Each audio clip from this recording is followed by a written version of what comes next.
주께서 과부를 보시고 불쌍히 여기사 울지 말라 이렇게 말씀하셨습니다. 이 불쌍하다라는 말을 성구사전에서 한번 찾아보십시오. 불쌍하다, 불쌍히 여기신다. 굉장히 많이 나와요. 구약에도 많이 나오고 구약에서는 하나님 여호와께서 우리를 불쌍히 여기신다, 긍휼히 여기신다, 긍휼히 여기다 이런 말도 찾아보시고, 또 기도할 때도 우리를 불쌍히 여겨주십시오 이런 기도도 많이 나오고 굉장히 많이 나옵니다. 그리고 사복음서를 보면은 예수님이 무리를 보시고 불쌍히 여기셨다, 불쌍히 여기셨다는 말씀이 굉장히 많이 나옵니다. 불쌍히 여기셨다. 그러니까 누가 우리를 보고 불쌍히 여기면 기분 나쁘죠. 나를 불쌍히 여기면 기분이 나쁜데, 예수님이 우리를 불쌍히 여기시면, 다른 사람이 나를 불쌍히 여기면 기분이 나쁜데 예수님이 나를 불쌍히 여기면 기분이 안 나쁘다, 그게 아니고, 예수님은 우리의 그 실제 모습을 알고 계십니다. 우리가 어떤 상태인지 알고 계시죠. 그래서 우린 별로 불쌍하지 않은데 있을 것도 다 있고, 매일 먹을 것도 있고, 가끔씩 재밌는 데도 가고 그러는데, 근데 이제 예수님이 이 과부를 보시고 불쌍히 여기셨습니다. 예수님이 사실 이 과부만 보시고 불쌍히 여기신 건 아니죠. 물론 예수님이 막 지나가면서 계속 사람들 보시면서 불쌍하다 불쌍하다 그렇게 정말 불쌍하구나 하면서 계속 눈물을 흘리신 건 아닌데, 예수님이 그 사복음서에 보면은 종종 예수님이 불쌍히 여기셨다라는 말씀들이 있습니다. 오병이어의 기적, 5,000명을 먹이시고 3,000명을 먹이실 때도 무리를 보시고 불쌍히 여기셨다, 이런 말씀도 있죠. 그리고 누가복음의 그 마지막에 보시면 예수님이 십자가를 메고 지고 가실 때에도 사람들이, 누가복음 23장 26절에 나오죠. 26절, 27절에 백성들이 그리고 수많은 사람들이 가슴을 치면서 슬피 울면서 예수님을 위해 슬퍼하니까 예수님이 나를 위해 슬퍼하지 말고 너희를 위해 슬퍼해라. 예수님은 이때에도 예수님이 채찍을 맞고 십자가를 지고 가시는데 또 불쌍히 여기셨습니다. 앞으로 일어날 일을 알고 계셨죠. 예수님이 이때 십자가에 못 박히신 때가 예수님이 서기 30년이니까요. 30년이니까 서기 70년, 64년인가 66년인가 제가 정확히 기억이 안 나는데 64년인가 66년에서부터 유대에서 반란이 일어나서 로마와 싸웁니다. 그래서 70년에 예루살렘 성이 무너지죠. 로마 군이 예루살렘을 무너뜨리면서 돌 하나도 돌 위에 남지 않게 무너뜨려 버립니다. 그리고 사람들을 다 죽이죠. 다 죽이고, 어린아이들도 다 죽이고, 아이벤 여자들도 다 죽이고, 뱃속에 태아를 꺼내서 돌에 던지고 이런 일들이 기록이 되어 있습니다. 그러니까 엄청나게 무시무시하게 사륙이 일어난 거죠. 지금 국제법이다 뭐다 해서 그런 전쟁에서 그런 범죄가 일어나면은 국제적인 제재를 가하는데 그때는 그런 것도 없습니다. 예수님이 사람들을 보시면서 불쌍히 여기셨다, 이런 말씀들이 많이 나옵니다. 구약에도 보면 여호와 하나님께서 사람을 보시고 불쌍히 여기셨다, 이런 말씀들이 많이 나오죠. 그 하나님의 그 사랑의 시작이 어디에 있냐면은 불쌍히 여기는 데 있습니다. 불쌍히 여기는 데. 그게 시작입니다. 시작. 그래서 성도님들을 보면서 참 저 성도님 불쌍하다, 그렇게 서로 생각해야 됩니다. 다들 불쌍할 게 없네, 이렇게 생각하지 마시고 서로를 보면서 불쌍하게 여겨야 됩니다. 그런 말씀이 있죠. 제가 지금 당장 못 찾겠는데 서로 불쌍히 여기라는 말씀이 있죠. 한번 찾아보실래요? 서신서에 서로 불쌍히 여기고, 에베소서 4장 30절에 32절, 서로 인자하게 여기며, 서로 인자하게 여기며. 인자하게 여겨야 될 이유가 있겠죠. 인자하지 않아도, 인자함을 이렇게 베풀지 않아도 되는 사람들끼리 모여 있었던 건 아닌 것 같습니다. 인자해야 될 필요가 있었겠죠. 그리고 불쌍히 여기고 서로 용서하고 뭐 서로 죄도 안 짓고 서로 잘못도 없는데 용서해야 되겠습니까?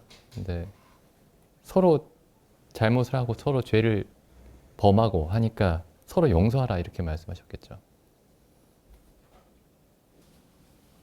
그래서 이제 우리가 전도를 할 때도 사람들이 이제 이런 성향이 있죠. 모든 사람이 이런 성향이 있습니다. 내가 믿는 어떤 신조가 있어요.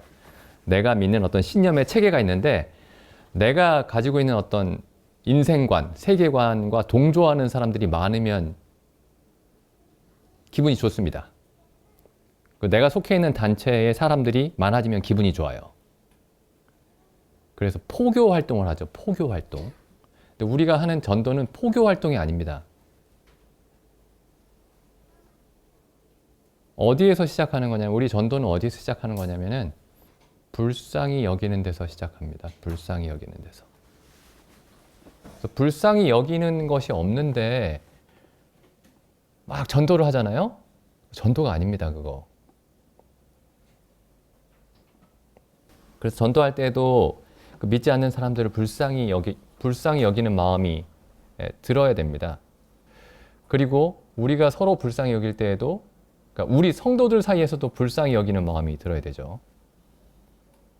뭐 의롭게 되고 거룩하게 되고 뭐 성령이 있는데 뭘 서로 불쌍히 여기느냐. 성경에 이제 서로 불쌍히 여기라고 되어 있죠. 왜 그렇게 말씀하셨는지를 생각을 해봐야 됩니다. 그리고 서로 불쌍히 여기려면은 먼저 나 자신이 얼마나 불쌍한지 알아야 됩니다.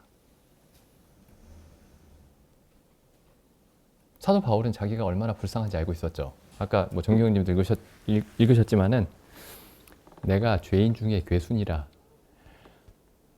자기가 제일 불쌍한 사람입니다. 그리고 에베소서에서는 이렇게 얘기하고 있죠. 모든 성도들 중에 성도들보다 지극히 작은 자보다 더 작은 나에게. 이 과장이 한번 다시 읽어볼까요? 에베소서 3장 8절. 모든 성도 중에 지극히 작은 자보다 더 작은 나에게. 이게 누가 제가 이제 그 오랫동안 이제 그 대학생들이 장문을 해오면은 뭐 영어나 한글로 장문을 해오면은 이런 식으로 써오잖아요. 그럼 제가 이렇게 씁니다. X표. 이거 너무 말이 많다 이거. 그거 간단하게 쓰지. 사도 바울은 이렇게 자기 자신에 대해서 이렇게 표현할 수밖에 없었습니다. 모든 성도 중에 가장 작은 나에게 이렇게 써야 되는데 이 점점 8절을 읽어보시면 이런 느낌이 들죠. 야, 점점 쥐구멍으로 점점 들어가는구나 이 사람이. 점점 들어갑니다. 점점 저 안으로. 모든 성도 중에 지극히 작은 자보다 더 작다. 그래서 불쌍히 여기는 마음이 예수님의 사랑의 시작이었습니다. 하나님의 사랑, 예수 그리스도를 통한 하나님의 사랑의 시작이었습니다. 하나님이 우리를 그 시편에 나오죠. 103편 8절부터 읽어보시겠습니다. 여호와는 자비로우시며, 그러니까 자기 백성들에게 그러시다는 거예요. 원수들에게는 그렇게 하지 않으시고, 여호와는 자비로우시며 은혜로우시며 노하기를 더디하시며. 자기 백성에게는 노하지 않으신다가 아니고 노하기를 더디하십니다. 노하기를 더디하시며 인자하심이 풍부하시도다. 항상 채찍질 하시지는 않으시고. 그러니까 본래는 어떻게 해야 되죠? 하나님이 우리를 공의대로만 대하시면 항상 경책하셔야 됩니다. 항상 끊임없이 채찍질 하시고 끊임없이 벌을 주시고 이 땅에 태어날 때부터 계속 벌을 주시다가 마지막엔 지옥불에 탁 던지셔야 되죠. 그게 우리의 모습입니다. 그게. 하나님은 우리를 공의로운 재판관으로만 대하시면은 그렇게 됩니다. 근데 하나님이 항상 경책치 아니하시며 진노를 영원히는 품지 아니하신다. 그 다음 보시죠. 우리의 죄를 따라 처치하지 아니하시며, 우리의 죄를 따라 처치하시면 큰일 나는 거예요. 근데 하나님이 예를 들어서 저의 죄를 따라서 저를 처치하시면은 제가 한 몇 년 동안 병들어 있다가 그 다음에 일어나게 되는 게 아니고, 저의 죄를 따라 처치하시면 그냥 지옥 갑니다. 지금 당장. 그 성경에 나오죠. 왜 땅이 열리면서 모세와 아론에게 그리고 여호와께 반란을 일으켰던 사람들이 그 땅이 열리면서 바로 땅이 삼켰던 그 사건 기억나시죠? 지금 우리에게 그런 일이 일어납니다. 하나님이 우리가 행한 바에 따라서 우리를 대하신다면.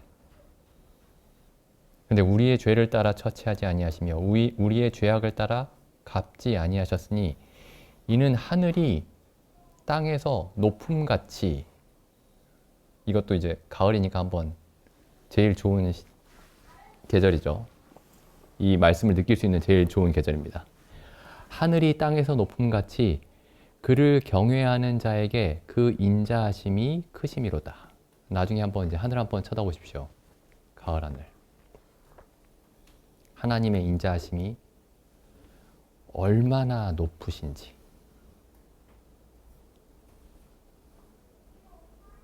동이 서에서 먼 것 같이 우리의 죄과를 우리에게 멀리 옮기셨으며, 우리 죄를 전혀 보지 않는다 이런 말씀이시죠. 조금도 보지 않으신다. 동이 서에서 먼 것 같이 우리의 죄과를 우리에게서 멀리 옮기셨으며, 여기서 우리가 항상 십자가에 달린 예수님이 생각이 나야죠. 십자가를 통해서 이 일을 하신 겁니다. 그냥 무조건 내가 없는 걸로 쳐줄게, 나는 관대하니까 죄를 없는 걸로 쳐줄게, 이렇게 하신 게 아니고 십자가에서 예수 그리스도께서 우리의 모든 죄를 담당하셨기 때문에 그 결과로 동이 서에서 먼 것 같이 우리의 죄과가 우리에게서 멀리 옮겨졌습니다. 하나님의 눈앞에서 모든 죄가 사라졌죠. 아비가 자식을 불쌍히 여김같이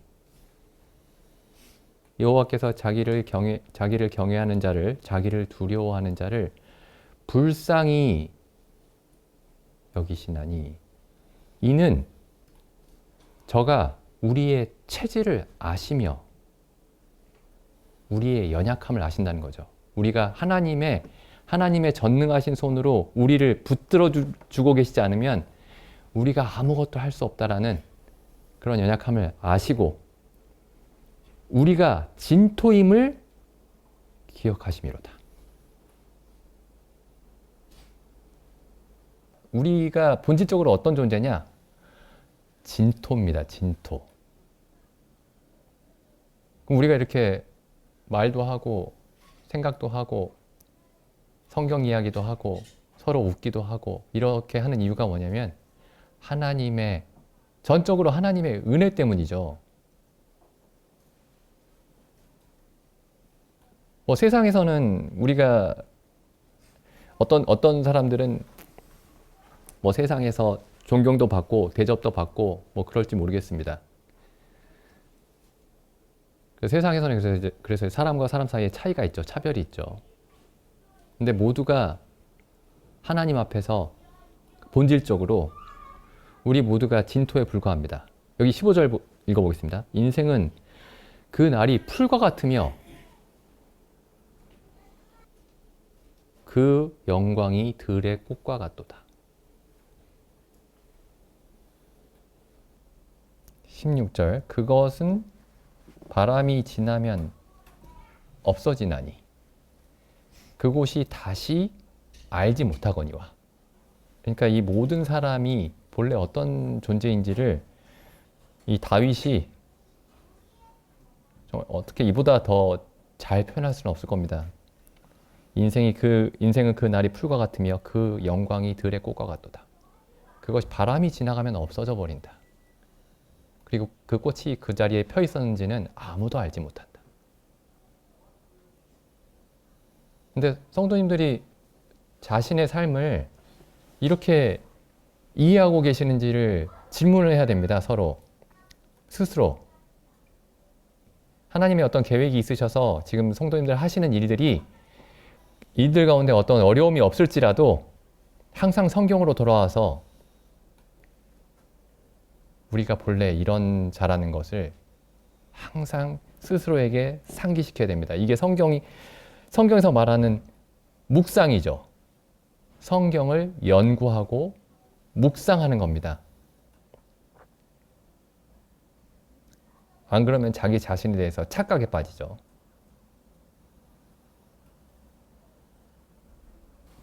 그래서 여기 보면 이제 시편 103편에 뭐 다른 데서도 잘 나와 있지만 하나님이 우리를 불쌍히 여기신다. 이렇게 말씀하고 있습니다. 신약에서도 예수님이 우리를 불쌍히 여기신다. 이렇게 말씀하고 있어요. 여기서는 하나님이 우리를 지으셨기 때문에 하나님이 우리가 진토임을 아시기 때문에 불쌍히 여기신다. 이렇게 되어 있지만 히브리서에 가보시면은 히브리서 4장 14절 그러므로 우리에게 큰 대제사장이 있으니 승천하신 자 곧 하나님 아들 예수시라. 우리가 믿는 도리를 굳게 잡을지어다.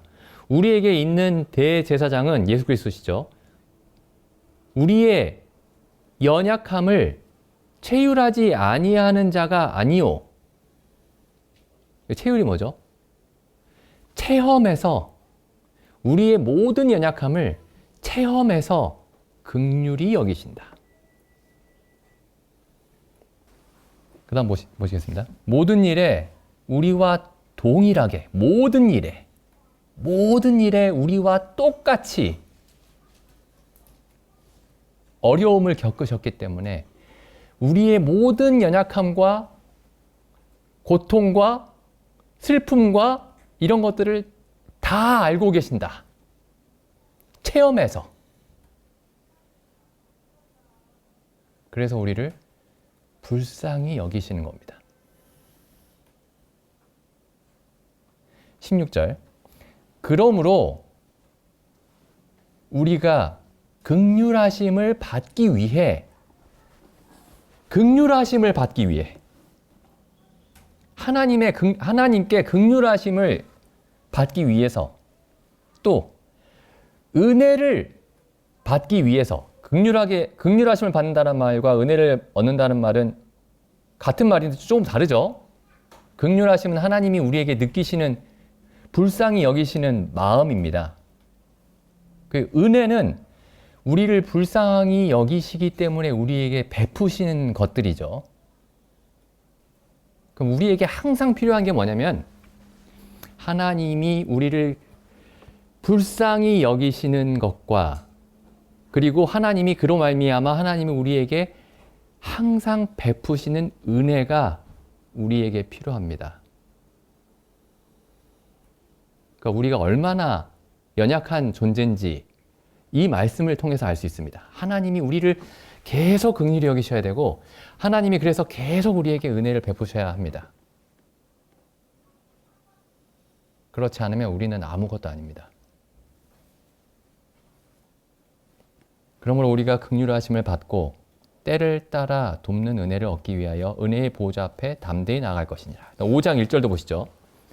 예수님이 우리를 어떻게 긍휼히 여기시는지. 대제사장마다 사람 가운데서 취한 자이므로 대제사장이 되려면 첫 번째 자격이 사람입니다. 사람. 그러니까 천사는 될 수가 없어요. 천사도 대제사장이 될 수가 없고 심지어 예수님도 하나님의 아들도 사람이 되시기 전에는 대제사장이 되실 수가 없습니다.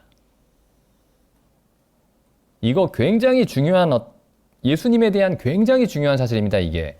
그래서 이게 초대교회에 막 수백 년 동안 이걸 가지고 사람들이 이걸 이해를 못해서 수많은 이단들이 나왔어요. 예수님이 우리와 온전히 똑같은 사람이 되셨다는 이 사실을 이해하지 못해서 수많은 이단들이 나왔습니다. 예수님이 이 겉보기에는 사람인데 그 영은 하나님이잖아. 그래서 예수님이 그렇게 완벽하게 살 수 있었던 거야. 그러니까 예수님에 대한 두 가지, 대체로 크게 두 가지 이단이 있었죠. 하나는 예수님은 하나님이 아니고 그냥 사람이다. 유대인들이 처음에 예수님을 그렇게 생각했죠. 예수님이 스스로 하나님의 아들이라고 말씀하시니까, 하나님이라고 주장하시니까 예수님을 죽였던 겁니다. 근데 이제 이 복음이 이방 세계에 퍼지면서 그 이방 세계에서 나타난 이단들은 뭐냐면 정반대로 갔어요. 예수님이 실제로는 하나님이야. 껍데기는 사람이지만 그게 영지주의죠. 대표적으로 영지주의라고 부르죠. 그런 생각을. 그렇게 만약에 그런 이해를 가지고 있으면은 이 히브리서 말씀이 이해가 되지 않습니다. 하나님이 우리를 긍휼히 여기신다. 예수 그리스도께서 우리를 긍휼히 여기신다라는 이 말이 구체적으로 이해가 되지 않아요. 그 교회 다니는 사람들이 많이 얘기하죠. 예수님이 우리를 불쌍히 여기신다. 하나님이 우리를 불쌍히 여기신다. 근데 만약에 예수님이 우리와 온전히 똑같은 사람이 되셨다. 그걸 성육신의 교리라고 하죠. 육신이 되신 교리. 그 성육신의 교리를 온전하게 이해하지 못하면 하나님이 우리를 불쌍히 여기신다는 이 말이 공허한 말입니다. 실제로 그게 무슨 뜻인지 이해하지 못해요. 실제로 예수님을 만져본 적이 없는 겁니다. 그건. 입술로는 예수님이 우리를 불쌍히 여기십니다. 하나님이 우리를 불쌍히 여기십니다. 이렇게 얘기를 해도 예수님을 정말 이렇게 손으로 만져본 적이 없는 거예요. 근데 여기 이렇게 돼 있죠. 예수님이 대제사장이신데 대제사장이 되기 위해서 사람이 되신 겁니다. 우리와 똑같이 사람인 척 하신 게 아니고, 혹은 하나님 10% 사람 90% 이렇게 섞여 있었던 게 아니고 우리와 똑같이 사람이 되신 겁니다.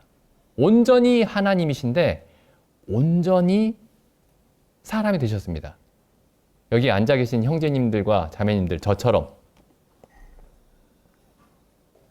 계속 읽어보죠. 대제사장마다 사람 가운데서 취한 자이므로 2절 보시죠. 저가 무식하고 미혹한 자를 능히 용납할 수 있는 것은 자기도 동일한 연약함에 완벽하게 둘러싸여 있었기 때문이다. 여기서 예수님의 구원이 시작이 되고 여기서 예수님의 사랑이 시작이 됩니다. 그러니까 예수님이 어떤 구원의 논리를 이렇게 전파하시고 이 논리를 이해하고 믿어라. 그럼 구원해줄게. 이렇게 하신 게 아니고 예수님이 우리의 모든 연약함과 여기 있는 말 그대로 표현하면 우리의 무식함과 우리의 수많은 길로 미혹됨을 다 알고 계셨던 겁니다. 친히, 경험으로. 근데 예수님이 이렇게 말씀하셨죠. 내가 너희를 사랑한 것 같이 너희도 서로 사랑하라. 그럼 사랑의 시작이 어디에서 오느냐? 불쌍히 여기는 데서 옵니다. 불쌍히 여기면 어디서 시작되느냐? 내가 얼마나 불쌍한지 아는 데서 시작합니다. 내가 별로 불쌍한 사람이 아니에요. 그러면은 다른 사람을 불쌍히 여길 수가 없습니다. 예수님이 나는 아버지께서 내게 성령을 한량없이 베풀어 주지 않으시면 나는 아무것도 할 수 없다. 이렇게 알고 계셨죠. 예수님 자신을. 그래서 예수님이 모든 다른 사람들을 불쌍히 여기실 수 있었던 겁니다. 요한복음 말씀 한번 읽어보시죠. 요한복음 3장. 이게 정말 놀라운 말씀입니다. 이 말씀이. 요한복음 3장 34절. 하나님의 보내신 이는 하나님의 말씀을 하나니. 예수님에 대한 얘기죠. 하나님이 보내신 이예요. 하나님이 보내신 이는 하나님의 말씀을 하나니. 그러니까 예수 그리스도는 하나님의 말씀을 하시는데 이는 예수 그리스도가 하나님이시니까 이렇게 되어 있는 게 아닙니다. 예수 그리스도께서 본래 하나님이시니까, 성자 하나님이시니까, 영원 전부터 하나님이셨으니까 하나님의 말씀을 하신 게 아니고, 그렇게 설명하고 있지 않습니다. 사도 요한이. 뭐라고 설명하고 있느냐? 하나님의 보내신 이는 하나님의 말씀을 하시나니, 이는 하나님이 성령을 계속해서 끊임없이 풍성하게 넘치도록 주셨기 때문에 하나님의 뜻대로 모든 발걸음을 거니실 수 있었던 겁니다. 그러니까 예수님은 알고 계셨어요. 아버지께서 성령을 한량없이 주시지 않으시면 나는 아무것도 할 수 없다. 예수님이 그래서 성령을 알지 못하는 사람들을 보시고 불쌍히 여기셨던 겁니다. 그리고 그들에게 성령을 주시기 위해서 죽으시고 부활하셔서 아버지께서 약속하신 성령을 받아서 사람들에게, 우리들에게 보내주신 것이죠. 성령이 없으면 우리가 정말 불쌍한 자들입니다. 주의 말씀이 없으면, 주의 말씀과 성령으로 하나님께서 우리에게 계속해서 은혜를 베풀어 주시지 않으시면 우리가 아무것도 아닙니다. 그래서 이제 복음을 전할 때도 마찬가지고, 우리 교회에서 서로, 교회 생활에서도 마찬가지고, 제일 중요한 질문이 이 질문이에요. 하나님이 인생을 불쌍히 여기시는 것처럼 우리도 서로를 불쌍하게 여기는가? 예수님이 모든 연약함을 잊고 모두를 체휼하신 것처럼 우리도 체험하여 긍휼하게 여기는가? 이 질문이 우리의 모든 행동, 그게 믿지 않는 사람들을 향한 전도든지 아니면은 믿는 성도들 사이에서의 섬기든지, 이 우리의 모든 행동의 가장 기초에 놓여 있어야 되는 질문입니다. 불쌍히 여기는가? 아니면은 그냥 뭔가를 막 열심히 하는 거예요. 하나님의 일을 하는 게 좋은 거니까. 하나님의 일을 하는 게 의미 있는 거니까. 막 전도도 하고 봉사도 하고. 그럼 우리가 기초 없이 집 짓는 게 됩니다. 무너질 거예요, 나중에. 크게 무너질 겁니다. 그래서 우리가 쌓는 이 집이 올바른 기초 위에 서 있었으면 좋겠습니다. 기도드리고 마치겠습니다.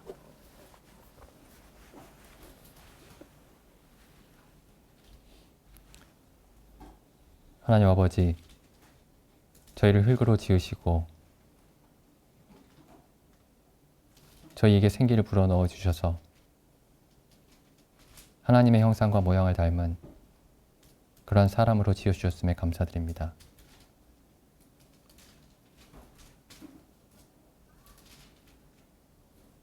이제 예수 그리스도를 저희 가운데 보내주셔서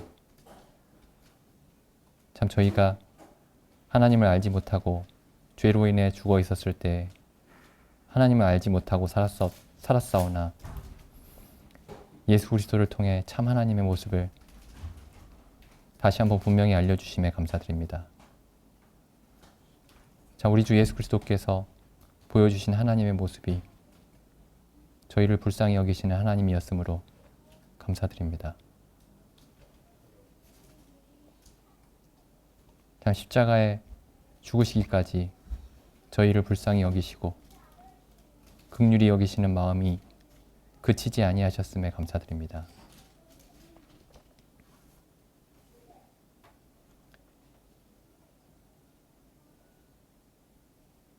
참 저희가 같은 마음으로